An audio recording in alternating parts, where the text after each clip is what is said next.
नमस्कार, आपका स्वागत है मन की आवाज़ न्यूज़ में। आइए हम ले चलते हैं आपको संस्कार शैक्षणिक पुनर्वास एवं अनुसंधान केंद्र मंडार, जहाँ पर दिव्यांगों के लिए एक कार्यक्रम रखा गया है, जो संस्कार विशेष आवासीय विद्यालय मंडार में रखा गया है, जिसके मुख्य अतिथि सिरोही के विधायक सैम लोढ़ा हैं और अध्यक्षता मंडार सरपंच परबत सिंह देवड़ा ने की है, जिसके तहत दिव्यांगों के अभिभावकों के लिए जागरूकता कार्यक्रम रखा गया था, जिसमें कई भामाशाह और बड़े-बड़े समाजसेवी उपस्थित रहे।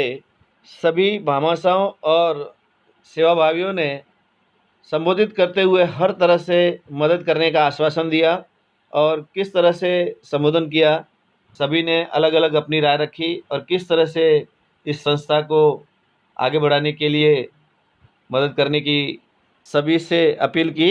आइए सुनते हैं उनकी जुबानी। धन्यवाद। जे पण माता पिताओ અહીં આવ્યા છે તેમનું ખૂબ ખૂબ અભિવાદન કરું છું। ટાઈમ થોડો ઓછો હોવાના કારણે મારી વાત થોડી શોર્ટમાં બતાવીશ। વાછોલ ગામના વતની રમેશભાઈ ચૌધરી અને ઉર્મિલાબેન ચૌધરી પોતાની સરકારી નોકરી છોડીને દિવ્યાંગ અને મંદબુદ્ધિ બાળકો સગા મા બાપ ન કરી શકે તેવી સેવા ઘણા સમયથી કરી રહ્યા છે। આજે એમ કહેવાનું મન થાય છે કે જન્મ તો તમે આપ્યો છે, પણ પાલનહાર પિતા રમેશભાઈ અને પાલનહાર માતા ઉર્મિલાબેન એમને હું ખૂબ ખૂબ વંદન કરું છું। ઉર્મિલાબેન ક્યાં છે? ઉર્મિલાબેન ઊભા થજો। ઉર્મિલાબેન જાઓ ત્યારે ઊભા થજો, બેસી જાઓ। વધારે બધા આજે આમંત્રિત મહેમાનો તેમજ દિવ્યાંગ બાળકોના માતા પિતાઓ, રમેશભાઈ અને ઉર્મિલાબેન માટે હું એટલું તો કહીશ જ કે જે દિવ્યાંગો માટે એમને અહીંયા શરૂઆત કરી છે આ એરિયાની અંદર, કે આ એરિયાની અંદર આપણા આસપાસના એરિયામાં આવી કોઈ સ્કૂલ નથી અને એના માટે એમને બહુ જ સારી મહેનતથી આ એક સંસ્થાન ઊભી કરી છે। અમારે સમાજ પણ ધીમે ધીમે આ સંસ્થાનમાં આગળ આવશે અને એમને જેટલી શક્ય હોય એટલી મદદ કરવા માટે તૈયાર છે। જેમ જેમ આ સંસ્થાન પ્રત્યે દરેકને અહીંયા આવ્યા પછી જોશે તો જ એને ખરી કરુણા ઉત્પન્ન થશે અને એમના પ્રત્યે લાગણી ઉત્પન્ન થશે। આ સંસ્થાનને લગભગ અમે લોકો આ વર્ષમાં તો કોરોનાના હિસાબે આવી શક્યા નથી, પણ અવારનવાર બધા જ મુલાકાત લઈએ છીએ અને તમામને અહીંયા આવવા માટે અનુરોધ કરીએ છીએ કે જેથી આ સંસ્થા સારી રીતે ચાલી શકે। બીજું હું મારા માટે એટલું કહીશ કે અહીંથી 10 કિલોમીટર દૂર અમારી એક સંસ્થા ચાલે છે, એ પણ દિવ્યાંગ બાળકો જેવી જ છે। ત્યાં અપંગ, લૂલા, લંગડા પશુ પક્ષીઓ માટેની છે। આપ પણ એ સંસ્થામાં અચૂક પધારશો અને આપને ત્યાં કોઈ પણ અબોલ પશુ પક્ષી ઘવાયેલો હોય, ઇન્જર્ડ થયેલો હોય તો તેની સારવાર ત્યાં આગળ વિના મૂલ્યે કરવામાં આવે છે। આપને દરેકને પધારવા હું હાર્દિક આમંત્રણ આપું। ધન્યવાદ। ये संस्था जब से शुरू हुई है तब से मैं बराबर संपर्क कर रहा हूँ। मैं भी एक अध्यापक ही था और अध्यापक से निवृत्ति होके मैं 45 साल से पेंशनर हूँ गवर्नमेंट का। लेकिन ये रमेश भाई के बारे में जो गवर्नमेंट सर्वेंट थे, कोऑर्डिनेटर, क्या गरीबों के प्रति कितनी सहानुभूति इसकी हुई। उनकी वाइफ मेरे यहाँ एक टेनेंट थी, उसकी इच्छा हुई कि ये मेरे करना है, तो उनकी वाइफ की इच्छा थी, साथ में उनको नौकरी छोड़ के भी वो आना था। ये एक बहुत बड़ी उपलब्धि है और मैं मानता हूँ कि ये व्यक्ति इस भंडार गांव के लिए जो अपाहिज लोग हैं उनका संरक्षक के रूप में अच्छा काम करेंगे। और जैसे संजय जी ने बताया, बता रहे हैं आप उनके बारे में अगर संस्था ये रजिस्टर्ड होती है और सरकार टेक ओवर करती है तो मैं समझता हूँ कि इसके अलावा और कोई इसका पुण्य नहीं हो सकता है। धन्यवाद। अतिथि आदरणीय संयम जी लोढ़ा साहब, विधायक श्री शिवगंज, मंच पर कार्यक्रम की अध्यक्षता कर रहे हैं आपके स्थानीय सरपंच प्रभत सिंह जी, देवदर के पूर्व सरपंच आनंद जी जोशी साहब, पूर्व प्रधान मोतीराम जी कोहली, सगनलाल जी, लखमा राम जी, मंच पे विराजे हुए समस्त अतिथियों, आगे विराजे हुए मेरे सभी पिता तुल्य बुजुर्गों, माता बहनों, युवा साथियों, पत्रकार बंधुओं, आज के इस कार्यक्रम में सबसे पहले तो मैं इस संस्थान के धर्मपत्नी का हार्दिक आभार व्यक्त करना चाहूँगा कि आपने जो बीड़ा उठाया है वो मैं तो समझता हूँ कि आज के परिप्रेक्ष्य में इससे बड़ी कोई सेवा हो नहीं सकती है। मूक बधिर दिव्यांग को आप आवासीय विद्यालय के तौर पर यहाँ पर जिस प्रकार से एक उनके माता पिता की तरह आप उनका पालन पोषण कर रहे हैं, उनको शिक्षा दे रहे हैं, ये एक बहुत बड़ी समाज सेवा है। हमारे राजस्थान के मुख्यमंत्री आदरणीय गहलोत साहब भी दिव्यांगों के मामले में, मूक बधिर के मामले में बहुत ही संवेदनशील हैं और उन्होंने भी कई दिव्यांगों के लिए कैंप पूरे राजस्थान के अंदर चलाए हैं। इसी के तहत हमारे पावापुरी के अंदर भी विकलांग सहायता शिविर का आयोजन पिछले सालों में हुआ था। तो आपका ये कार्य है, हमारे विधायक महोदय आदरणीय संयम जी लोढ़ा साहब और हमारे स्थानीय यहाँ से राज्यसभा के सांसद नीरे डांगी साहब के मार्फत हम माननीय मुख्यमंत्री जी को आपकी समस्याओं से अवगत कराएंगे और निश्चित तौर पर आपकी जो भी समस्या है, और अभी विधायक जी ने पत्र भी लिखा था कि इस विद्यालय की जो समस्या है उसको लेकर, तो निश्चित तौर पर समाधान भी होगा, ये मैं आप सबको विश्वास भी दिलाता हूँ। साथ ही हम यहाँ सब विराजे हुए लोगों से भी मैं निवेदन करना चाहूँगा, इस प्रकार की संस्था के अंदर समय समय पर जिसको भी टाइम मिले, समय मिले, आप निश्चित तौर पर आए तो इस संस्था के जो संचालक है उनका और जो मूक बधिर बच्चे हैं उनका भी हौसला अफजाई होगा और हमें भी एक प्रेरणा मिलेगी कि इस भागदौड़ की जिंदगी के अंदर कुछ ऐसा करें जिससे हम भगवान के घर पे जवाब दे सके, हमें भी पुण्य मिले। आप सबने हमें यहाँ बुला करके मान सम्मान दिया, उसके लिए मैं आप सभी का हार्दिक स्वागत। विद्यालय संचालित हो रहा है जिसमें रमेश जी और उनकी धर्मपत्नी ने विशेषकर रात दिन एक करके इनकी सेवा की है और आगे भी ये करें। इसके लिए जो भी हम सबका सहयोग करना चाहिए, सबको मिलके, और इनका हौसला बढ़ा। सभी को बहुत बहुत धन्यवाद। उर्मिला जी, आनंद भाई,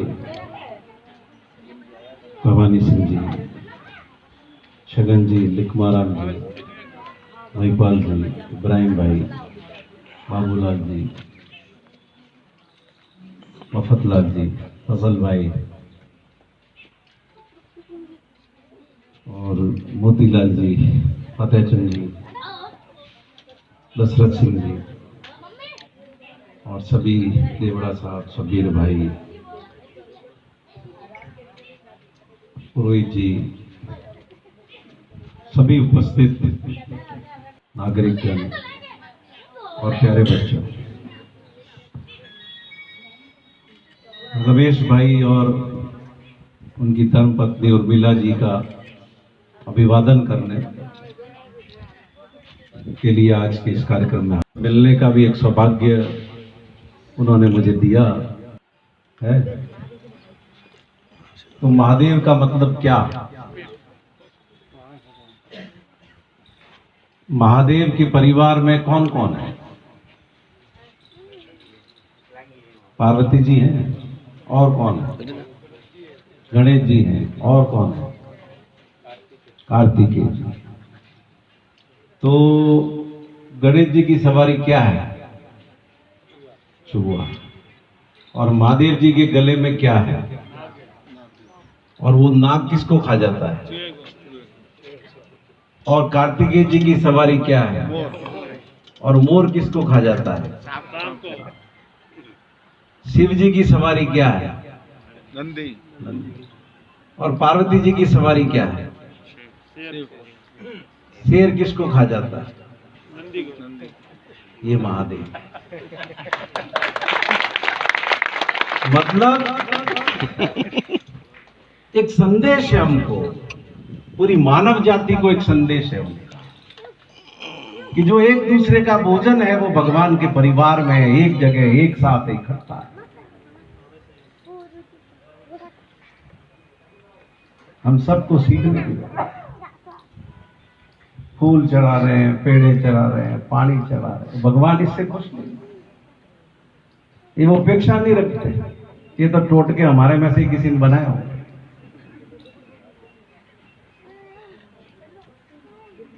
प्रकृति का संरक्षण, वन्य जीवों का संरक्षण, सब भगवान ने अपने परिवार के माध्यम से हमको दिया। तो अपने यहाँ एक कहावत है कि करण करावन अनुमोदन, या तो अच्छा काम करो, कर नहीं सकते तो किसी को करने की प्रेरणा दो, और वो भी नहीं कर सकते तो जो करता है उसका अनुमोदन करो।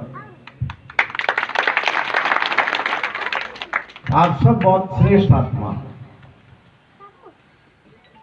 कि इस भाग दौड़ की जिंदगी, इस लालच की जिंदगी से समय निकाल करके आज इस कार्यक्रम में आए हो। ये भी इस बात का प्रमाण और प्रतीक है कि आपके भीतर आत्मा की श्रेष्ठता भी है।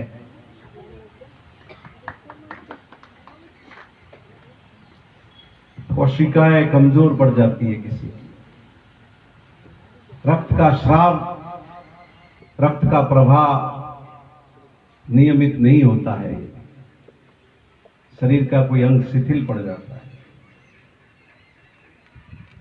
तो इस तरह का शरीर बनता है जिसको हम लोग दिव्यांग हैं।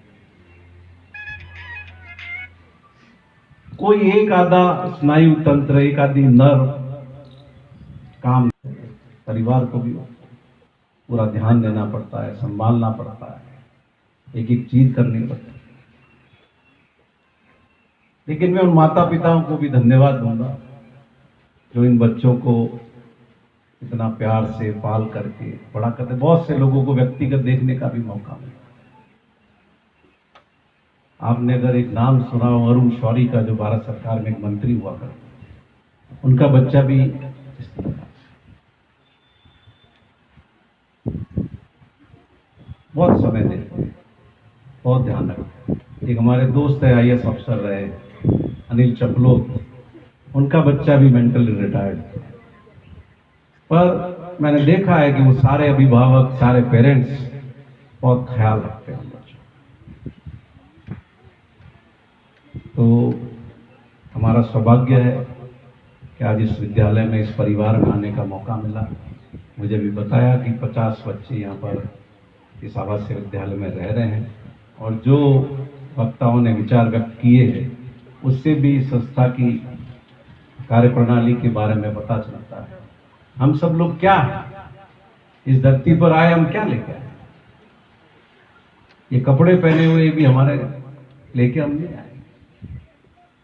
हमें जो कुछ मिला है यही मिला है। कपड़े मिले, पद मिले, पैसा मिला, धन मिला, यश मिला, नाम मिला, मकान मिला, जमीन मिली, सब इसी समाज का दिया हुआ। तो जब हमने सब कुछ इस समाज से प्राप्त किया है तो हमारा फर्ज है कि वापस इस समाज को कुछ हम अदा करें। हम लोगों में से बहुत से लोगों को हमारे माँ बाप ने बहुत चीजें सिखाई है। ज्यादा नहीं तो बचपन में छोटे होते थे तो माँ कहती थी, जा बहन रोटी देना, एक संस्कार था। आज भी बहुत से परिवार में, और ज्यादा लंबी बात नहीं कहूंगा, आपको एक छोटी सी चीज और सुनाता हूं। इससे हमें ये समझ में आएगा कि परमात्मा ने मनुष्य को क्या दिया है। बार अपर बस में हाँ भाई बता पढ़ भाग हो, लेकिन ये मनुष्य ही है जो उस सांप को नचाता। मन्नारा मेन बाजार में बार हाथी बगड़ियोड़ आई हो तो नहाए जाए, लेकिन ये मनुष्य ही है जो उस हाथी पर बैठ करके हाथी की। चौधरी साहब शेर भारी हो पूरे जीवन है सापो तो चौधरी हर को बोल मिले हुए हो आपने तो शेर आए थे। शेर भारी हो नहीं, भारी हो तो माता जी हेड़े तो भारी हो देखे नहीं दिया। लेकिन सर्कस में आदमी 1 घंटे यू करता है तो शेर टांगे, और यू करता है तो शेर टांगे। कुदरत ने सबसे श्रेष्ठ प्राणी बनाया है तो ये मनुष्य बनाया। मनुष्य से श्रेष्ठ कोई प्राणी नहीं बनाया। हम सबको इस बात को समझना है। अभी एक वक्ता ने कहा कि ये तो अनाथ नगरी, अरे जो लीलाधारी महादेव की नगरी है वो अनाथ कैसे हो सकती है? तुम इतने नाथ बैठे हुए हो।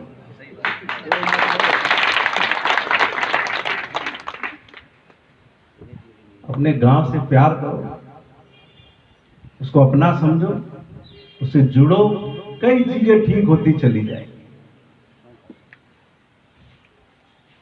क्योंकि मैंने बताया कि कुदरत ने हमसे श्रेष्ठ कोई प्राणी नहीं बनाया।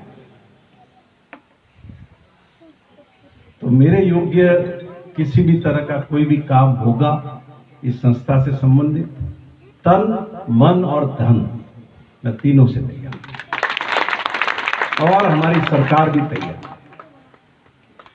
मुख्यमंत्री जी का खुद का यहाँ के संबंध में एक्नॉलेजमेंट रमेश भाई को पता है, और पूरा प्रशासन आपका जिस भी काम की जरूरत होगी आपके लिए हाजिर खड़ा रहेगा। तो ये केंद्र हमारे बच्चों को खुशियां दे सके, उनके जीवन में जो कमियां परमात्मा ने छोड़ दी है उन कमियों को पूरा करने का माध्यम बन सके, ऐसी मेरी भावना है।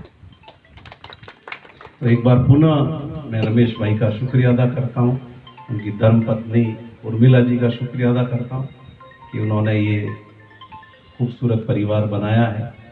आगे भी हम सब लोग इसमें सहभागी रहेंगे। बहुत बहुत धन्यवाद।